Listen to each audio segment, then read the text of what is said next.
अकोला पश्चिम मतदारसंघात महाविकास आघाडीत ठिणगी पडण्याची चिन्ह दिसून येत आहेत। काँग्रेसच्या पारंपरिक मतदारसंघावर शिवसेना युबीटीने दावा केलाय। शिवसेना युबीटीचे इच्छुक उमेदवार यांनी काँग्रेसच्या नेत्यांवर गंभीर आरोपही केला। अजित पवारांना राज्याच्या प्रमुखपदी पाहण्याची संधी दे असं साकडं आमदार सुनील शेळके यांची आई एकवीरा देवीला त्यांनी घातलेला आहे। तर एकवीरा देवी मंदिरातील घटस्थापनेवेळी त्यांनी हे साकडं घातलं। राज्यातील शेतकऱ्यांसाठी सुनील शेळके यांनी प्रार्थना केली।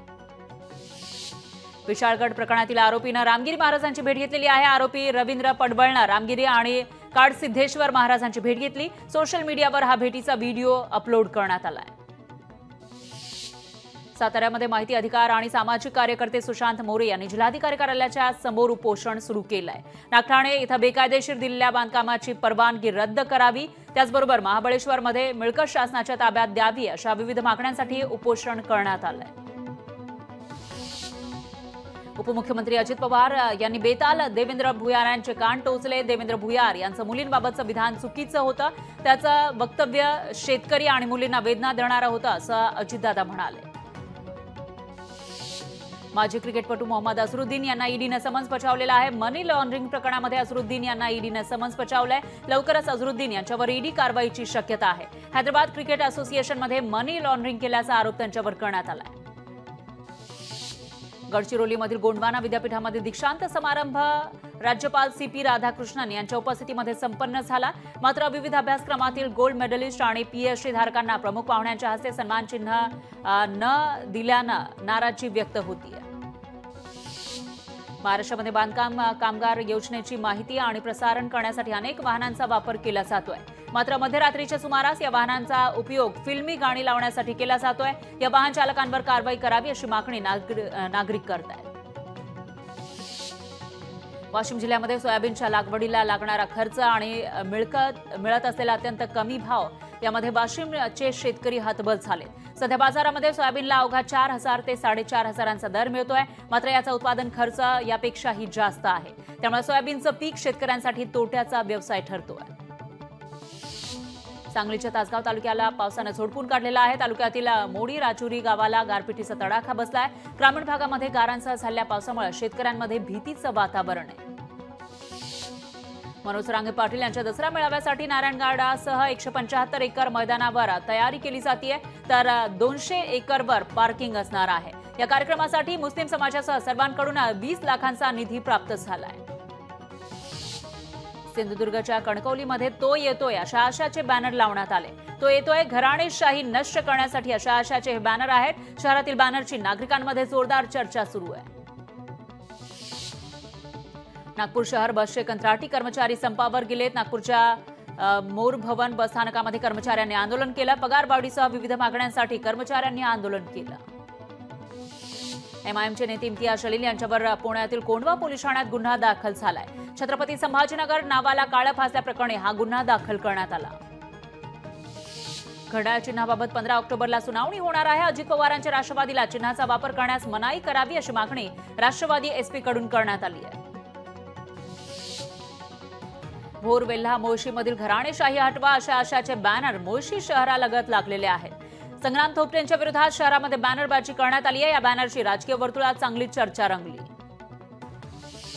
अहमदनगर शहरामध्ये राष्ट्रवादी एसपीच्या वतीनं बॅनरबाजी करण्यात आली आहे। विश्वास जुना, संग्राम भैया पुन्हा अशा आशयाचे बॅनर लावण्यात आले। मवियाकडून उमेदवारीची घोषणा होण्याआधी संग्राम जगताप यांच्याकडून प्रचाराला सुरुवात करण्यात आली आहे। मनसे अध्यक्ष राज ठाकरे 2 दिवस नाशिक दौऱ्यावर आहेत। शनिवारी आणि रविवारी राज ठाकरे नाशकात असतील। विधानसभा निवडणूक तयारीचा ते आढावा घेणार आहेत। उत्तर महाराष्ट्रातील 47 मतदारसंघांचाही आढावा घेणार आहेत। काँग्रेसचे नेते राहुल गांधी 2 दिवस कोल्हापूर दौऱ्यावर आहेत। उद्या आणि परवा राहुल गांधी कोल्हापुरात असतील। कोल्हापुरातील संविधान सन्मान कार्यक्रमाला ते उपस्थित असतील। उद्या संध्याकाळी राहुल गांधींचं कोल्हापुरात आगमन होईल।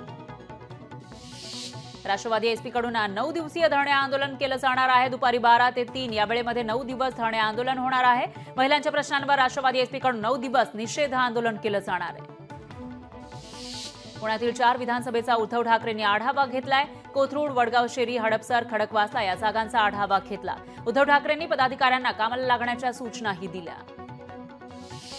राजापूर लांजा विधानसभा मतदारसंघात सांगलीमधील विशाल पाटील पॅटर्न राबवलं जाणार आहे। अविनाश लाड हेच आमदार होणार असं सूचक वक्तव्य तालुका अध्यक्ष श्रीकृष्णा हेगिष्टे यांनी केलंय. भाजपचे माजी आमदार मोहन फड यांनी उपमुख्यमंत्री फडणवीस हे बॉम्बे हॉस्पिटलमध्ये जाऊन भेट घेत प्रकृतीची विचारपूस केली आहे.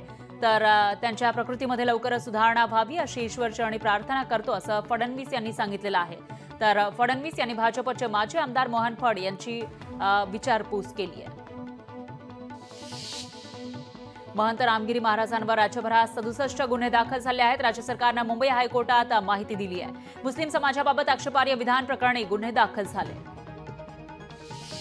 राज्यातील कांदा उत्पादकांचे 24 कोटींचे अनुदान रखडलेलं आहे. 7 जिल्ह्यातील 12,600 शेतकऱ्यांचं अनुदान थकलंय.